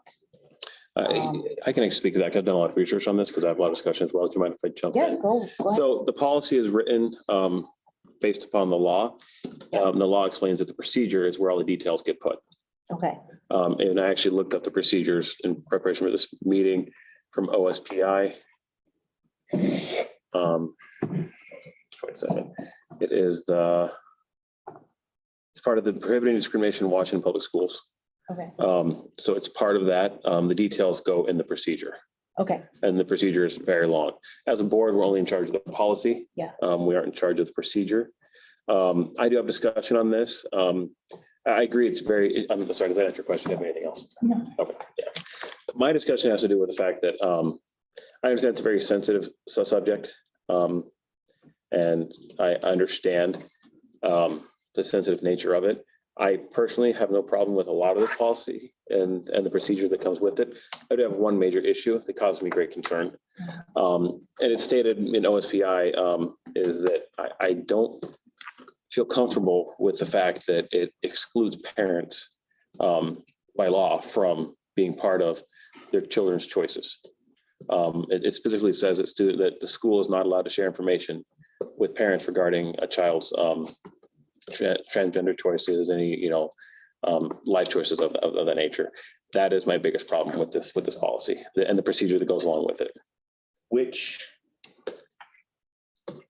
So I guess when you're saying it specifically calls out, not being able to, because when I look at like the Family Education Rights and Privacy Act, FERPA, it specifically lists that parents and eligible students have the right to inspect. So it's that a parent or guardian has the rights to student. Yeah, so FERPA is the federal law. The state has gone a little further. It's outlined in OSPI. They do reference the 20 USC, the US code number 20, the FERPA as well. But it says later on the OSP website that should schools inform staff, students, or parents about a student's transgender status, information about a student's transgender status, legal name, or gender assigned at birth may constitute confidential medical or educational information. Disclosing this information to other students, their parents, or other third parties may violate privacy laws. So it says in there that it may violate privacy laws by doing that, and that's just caused me great concern. I hate drawing that. I mean, if we want to hold students, like parents, accountable for actions of their students, like, they're talking about, gun control. If a student gets a hold of your gun as a child, you're as a parent, you're held responsible. But then we say, well, yeah, but you can't be involved in these decisions. We can't tell you the information. It feels wrong. Right. I guess so. Where I'd push back a little bit on that is in very certain terms, the legal terminology that's used in that is may. Yeah. It may. It's not that they will not. And I believe that's a cover. If this policy or the procedure. If it goes on, it also says school staff should not disclose information that may reveal a student's transgender status to others, including parents. So that they should not do that. In the same paragraph, it just goes a little further down. It's lengthy. That's something to Carly's point. What we have in front of us right now doesn't reference even the OSPI site. Yeah. And so when I read this, I read it specifically as it's taking FERPA, the Family Education Rights and Privacy Act, into account. But it's hard because OSPI is the governing body over. I guess I would like to see a policy that is more comprehensive, that we will follow to the. I guess I'm looking for the intent behind what we're looking to accomplish and to understand. And as something that I, as a board member, will be voting on, I want confidence that whatever procedure is written will be with the intent that we're looking to, because I do want equality throughout the schools. I do not want that to be a closed gate to parents. And so I'm unfamiliar with this right now. If we pass through this first reading, can we then make adjustments To the policy? to the policy? Yeah, it's first, make adjustments next time. The thing is, we don't have control over the procedures, Correct. which is, I mean, And the procedures, I mean, typically the procedures are something that come out of my office, but for this in particular, OSPI says you will at least, at a minimum, have the WASDA procedures. Okay. Or, yeah, procedures, Yeah, and policy WASDA. and procedures. and what does WASDA procedures say regarding my concern? Well, exactly what you Yeah. shared. And then so that's my concern is, yeah, and I know and this is the hard part for me. I've been going back and forth. It's the law. But something being legal doesn't mean it's morally correct. I mean, there have been laws in the past that have been immoral and wrong. And it's hard for me because again, I have no prejudice against any one of their life choices. That's not the issue here. My issue is I don't like that separation, that us versus them with parents. But that makes sense what I'm saying? Yes. Yeah, Can I just interject just one? Please, yeah, this is why I want to have the conversation. OSPI, just further reading, it says it's footnoted. So it says student privacy. Personal information about the student, e.g. their gender identity, legal name, or assigned sex at birth may constitute confidential medical or educational information and should be protected from unwanted disclosure. Federal and state privacy laws generally permit parents, guardians to formally request and access their students' full educational record. Footnoted number 17, it's referencing some RCWs. These laws also prohibit LEAs, what I'm assuming means law enforcement agencies, Yeah. from disclosing personal information from the record to third parties, including other school personnel, other students, parents, guardians, unless one, legally required to do so, and it's footnoted 18, saying, for example, if a parent properly requests access to their students' educational records pursuant to their rights under FERPA 20 USC 1232-34, or two, the student or their parent guardian has authorized the disclosure, footnoted 19 with the RCW. So as long as the parent requests access and is granted access either by requesting that formally or being granted that access by the student, they have access to those records. Is that consistent with the It procedure? is. So the procedure says they can get that information if Yeah, they request. what I think you're concerned about is, when in communicating with parents, I'll just read this. Yeah, because that's why I'm talking here, because I may have misunderstood. I mean, I read the 20 USC 13, 12, 13. That's quite a read, by the way. Yeah. That's okay. 27 pages of what? Yeah. So for families who are supportive, using the student's name and pronoun could be affirming for the student. For parents who are not supportive or who are not aware of the student's transition at school, referring to their name or pronoun could be dangerous. The district will not condone the intentional or persistent refusal to respect the student's gender identity or expression or inappropriate release of information regarding the student's gender or gender expansive status.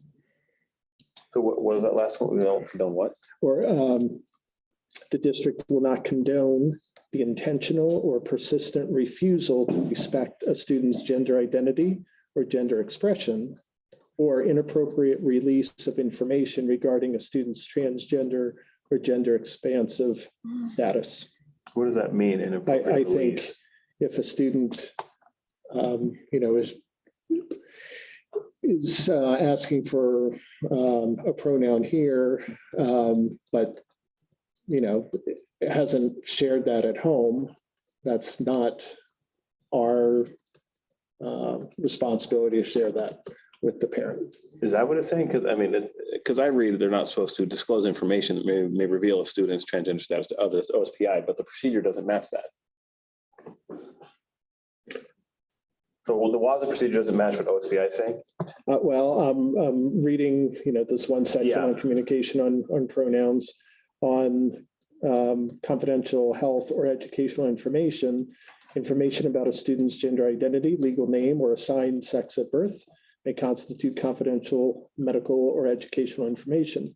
Disclosing this information to other students, their parents, or other third parties may violate privacy laws such as federal FERPA.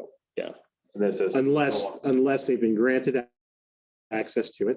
Parents have. Parents were legally requested access to their student records. It sounds like the intent behind this is not put administrators or people within the school in the hard place of to divulge to the parent. But if the parent really wants to find out the information, FERPA is the way to do that. So this is why I want to have because I'm wrong. So we just can't go tell it off the cuff, but if they ask us, hey, what's my kid's pronoun at school? We have to tell them that. Yeah, if a parent requests access to their students pursue the FERPA, They get it. they get it. Okay. Because And it's no different to me. And by the way, that's no different than anything. When my doctor calls, if it's an appointment, they can't give me any information because I haven't formally requested it and I'm not her. We're talking about minors. I mean, Right. about your child, they're going to tell you whatever you want because it's your child. Right. Okay, because the way the OSPI has it written is somewhat confusing to me, where it says we can't divulge information unless legally required to do so. Or like, so if the law says the student has authorized us to do so. It doesn't say anything about, we can request it. The parent can request and get that. But So it says OSPI. you mentioned it said though, unless legally required to do so, which FERPA would be a legal requirement. Okay, so, and that's what was confusing about it's saying like legally, like, oh, well, a judge says you have to release it. Yeah, That's what I think. Someone says legally means someone's forcing me legally to do so. gotcha. Asked, you're legally required. Well, it makes it seem like you shouldn't get information. Yeah, kind of like a freedom of information act. But similar to that process where if you go through the procedure, you could then obtain the information. This is where I'm curious. I wouldn't mind going through the first reading, but I would like to know what the procedure is. So we could, the community know what the procedure is, like, I write a letter, how do you get the information? How do you request it? Because if we are gonna put a barrier in the way, you know how to get past the barrier if they so choose to do so. That makes sense. So is there a chance we could? Yeah, get there's that? not an extra hurdle if that, Ask. right. Okay. It's like you would. Parents have a right to know about their children's because they're the ones that make the for them. I mean, that they're their parents. They have the right to do that. Okay. All right, so that was my concern. Okay. Any other discussion on this?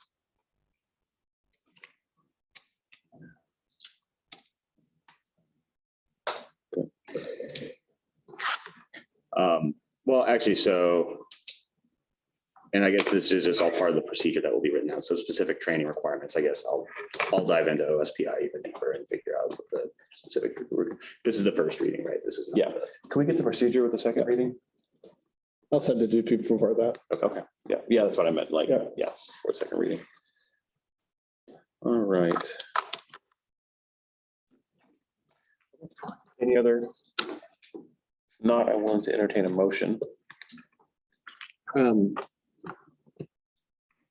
Make a motion that we approve the first reading of policy 3211, gender inclusive schools. Okay, all in favor? Aye. Any opposed? And I'm going to abstain just so I can get a closer look at the procedure and see what it actually looks like. Who's second that? Oh, we didn't ask. Oh, we didn't. I thought I heard a second. I'm sorry. No. Can I get a second? I'll second. There's a second. All in favor? Aye. Aye. Any opposed? Any abstain? I'm abstaining.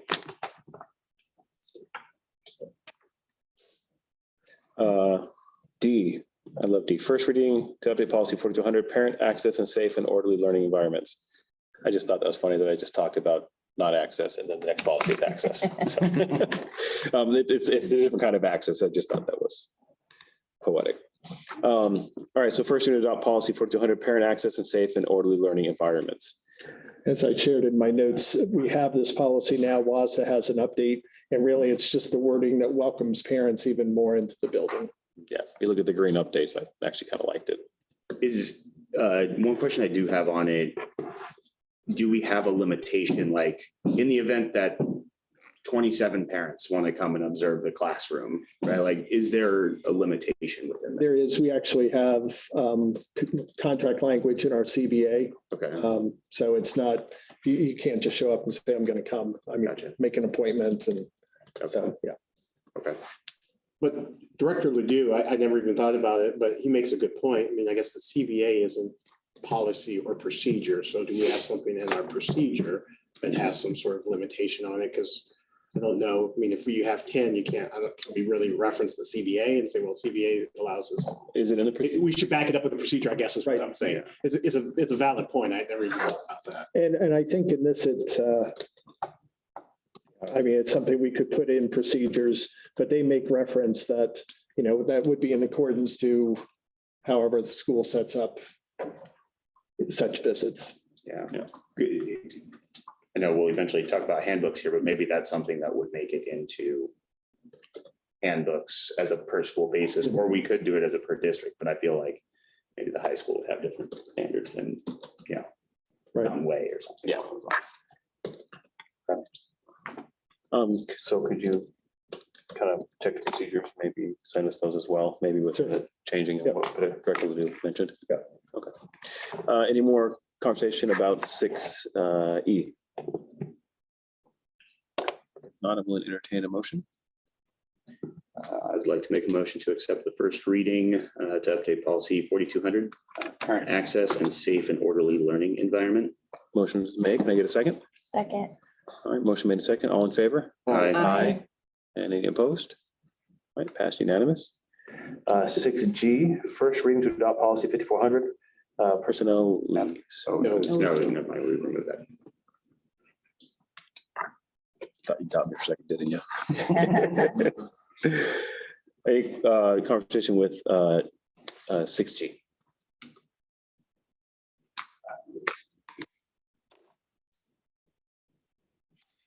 Yeah, I guess I have a question, just along those same lines. Great question last time, Director Ledoux, because it sparks different. So we're writing this policy. Does this align with CBA? Or does it, as far as leaves and stuff like that, or is that language that needs to be updated? There's a line in this policy that says, it'll be in accordance with, whatever local policies, but Unless the applicable collective bargaining agreement provides otherwise. I had checked with Melanie and I asked if it's required one or highly recommended or optional policy recommendation from WASDA, and it's highly recommended because I looked at it and I said, I feel like we cover all of this in our staff handbook and our CBAs, but I think their rationale is, this provides some legal fallback for anything that's not covered. So I don't know, it seems a little excessive to me, but. Well, and it's a policy, correct me if I'm wrong, it's a policy that we could completely go different on if that's what we agreed to with the Right. CBA. So then what's the value of the policy If you don't have a strong CBA. Right. Yeah. I mean, I guess you're right. Not that I'm against this. I guess I find it peculiar. I guess, is the intent for this to be the guiding light for when we negotiate or CBAs and stuff like that? Or- No, I think it's for those for those districts that might not have things as laid out in CBAs, that it will always, and this is backed up by RCW. If you don't have that in place, or if something changes in state law that's not covered by the CBA, this is sort of the fallback. I guess that makes sense. So if in question or if it's not clear, Right. then we could fall back to the Yeah. policy and say, well, this is the policy. Okay.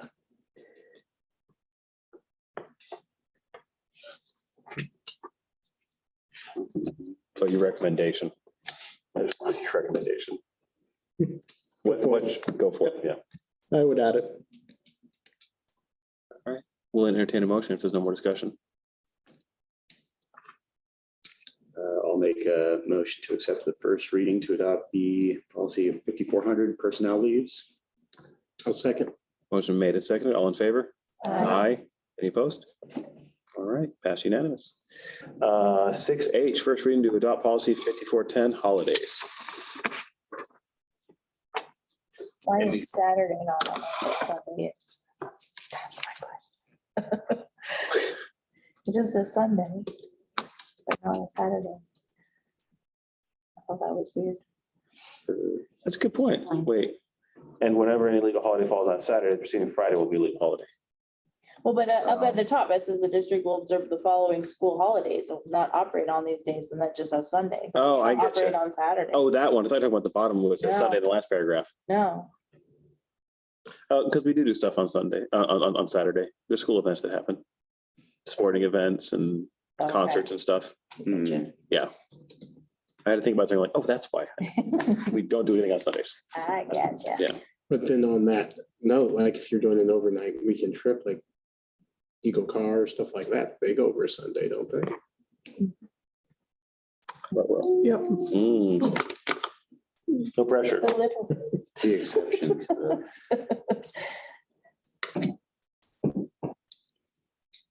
I mean, if that's what Yeah. it means, maybe that's not the definition of operate, right? If it's. I tell you what, could you, what does it say? It lines up with the RCW. It's just following the RCW, Yeah, the law. if you look at, it includes Sundays. It's just copy pasted there. It's just copy paste from the RCW apparently. So that's the Well, I was just RCW. gonna ask, is there something that could just be written within the permission slips? Yeah, or Right. we could put something in the procedures. I mean, Yeah. it's interesting. The RCW calls out Sunday. I don't know, so I thought it was bizarre. Yeah. What if you have to travel on a Sunday? Yeah, that's. Yeah.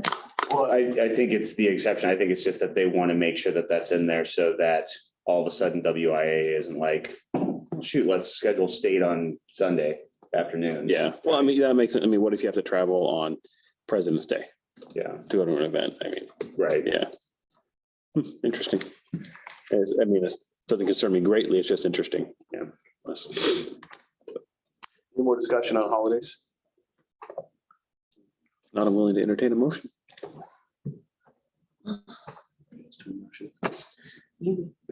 I make a motion that we accept the first reading to adopt policy 5410 holidays.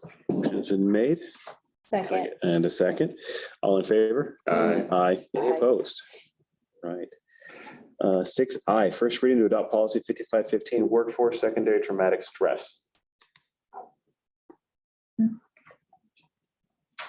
So this think- is a new one. Yeah, I had I questions. think Yeah. what this policy is basically saying is make sure you have a wellness program, and that's actually something we've been talking about within our staff. It's not hiring counselors to do therapy for our staff, but it's just making sure, we provide information where such things could be received, as well as just acknowledging the stress and having some wellness activities. And Well, I had one question.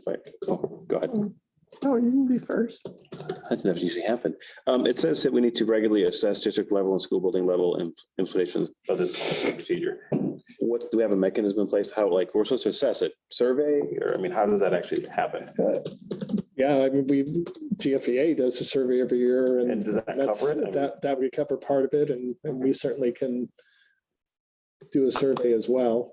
And The GFEA one only goes to members of GFEA. Yeah. I'm sorry. The PSE. GFEA one only goes to members of GFEA, not. Right. We wouldn't have to have Yeah, it yeah.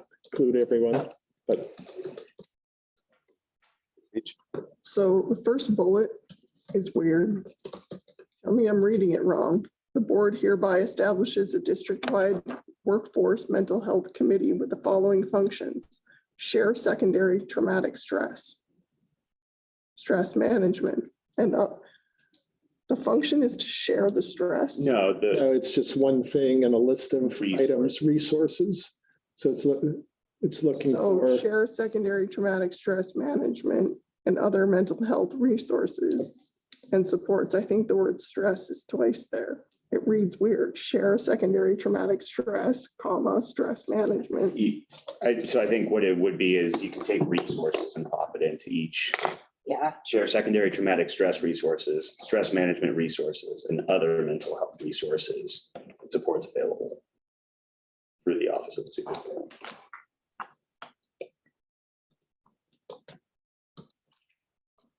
Did you want to change the wording in that? To make it more clear? No, I'm the only one that was unclear, so. But I mean, that's cool. if it's, we can easily change it right now. That's what the point of the first reading is. You think it No, it's warrants fine. that? My point was just more of the, we have a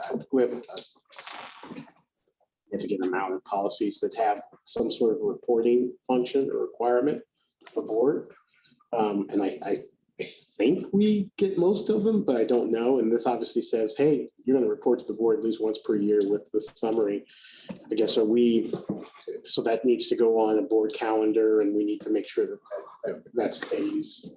And is that, so I guess is that, obviously it's doable, but if that is realistic to do, or do we want it more than once a year? And if we do, maybe we change that here.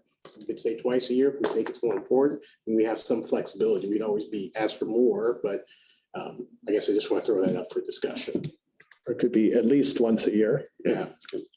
And who's on this committee? yeah, that's what I was just gonna Yeah. ask, is we're supposed to establish it. but Whoever wants to join another committee, raise your Yeah, hand. would you- Carl, it's your turn. No,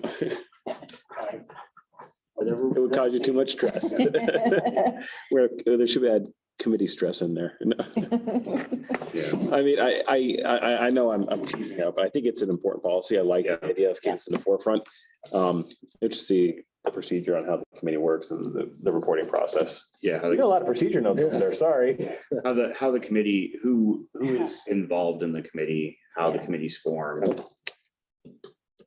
Obviously, the meeting times and all that stuff. And the reporting, if it's going to be a board report once a year. Yeah. Any other discussion? All right, willing to entertain a motion? I'd like to want you to accept the first reading to adopt policy 5515, workforce secondary traumatic stress. Motion been made. Can I get a second? I will second. Made a second. All in favor? Aye. Any opposed? Passed unanimous. 6J, first reading of 2022-2023 student handbooks. I haven't gotten a chance to go through all of them yet, but I went through Monte Cristo and I went through Mountain Way, just because those are the two schools I'm most familiar with. There's a lot of errors in there, a lot. On the school portion, Huh? school portions. Well, like Mountain Way, the times were really wonky, like the start and stop times on Wednesdays where we have the early release, the start time was like, where was I looking at that? Or maybe it was Monte Cristo. I don't remember, but one of them was like really off. And then like staff who aren't there anymore or, who have left or that sort of thing. So. Start time, school day is 8:35 from Monte Cristo to 3:05, and for Mountain Way is 8:45 to 3:15. I think she's referring to the Where was I seeing Mountain it? Way handbook itself, not. Yeah, I'm looking at my handbook. What's messed up? Oh, where did I see it? See, I should have wrote it. I think there will be those errors until we go to final print Okay, in, and are August, these? because that is subject to collective bargaining as well. Are these new times? Like new, because they're not what they've been doing. Yeah, they'll actually be new times next year. Okay, So, and that's, like I said, as part of collective Okay. bargaining. okay. So what we've done on first readings before, Director Kincaid, is if you have, especially with these large, huge adoptions, is Yeah. send all of your edits to Dr. M and then that can get incorporated in a second reading. Okay.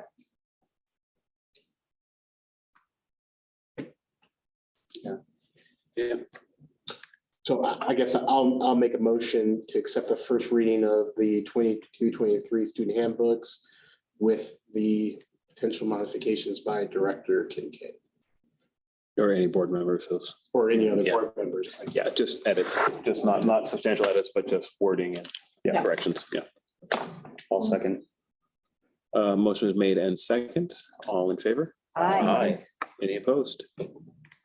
All right, moving on to 6K, Resolution 2122-13, delegating authority to WIAA. Just in case someone's wondering, we do this every year. Like literally, this is, it's something we have to do for WIAA to allow them to function for us. Any questions about that? Does everyone understand that? He's up here. All right, entertain a motion. I will do it. I motion the first, or we accept the first reading of, Resolution. oh, sorry. I Sorry. was on the wrong one. Accept resolution 2122-13, delegating authority to WIAA. Motion's been made. Can I get a second? I'll second. Made and second. All in favor? Aye. Any opposed? Passed unanimous. We're on to the consent agenda. There were additions sent out by Melanie a little earlier. Any questions or comments on the consent agenda or the additions?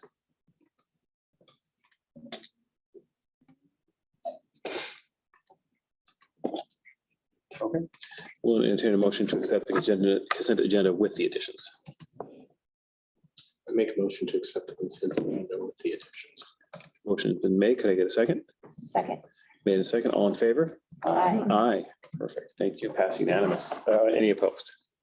Pass unanimous. That's a lot we just did. Sorry.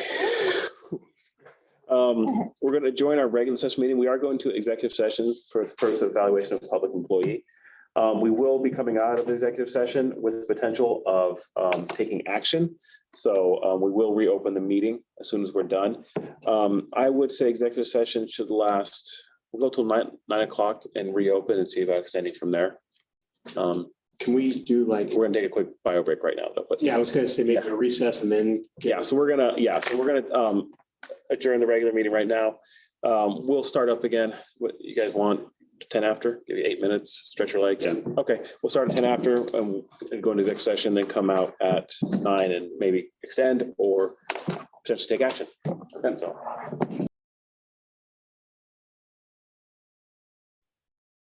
All right, we're out of executive session. We are going to take action. Does anyone wish to make a motion? Yeah, I'd like to move to make a motion to authorize the board chair to accept the revised superintendent contract with a 2% increase and additional details to be finalized, extending to June 30th, 2025. We have a motion. Can I get a second? I will second. Okay, all in favor? Aye. Aye. Any opposed? Any abstain? All right, passed. I would just also like to say I'm extremely happy to have Dr. Middleton here extending this contract through 2025. I really appreciate you and the value of your service, sir. Thank you. Looking forward to continuing the work. Thank you, everyone. Can I adjourn our meeting now at 9:00?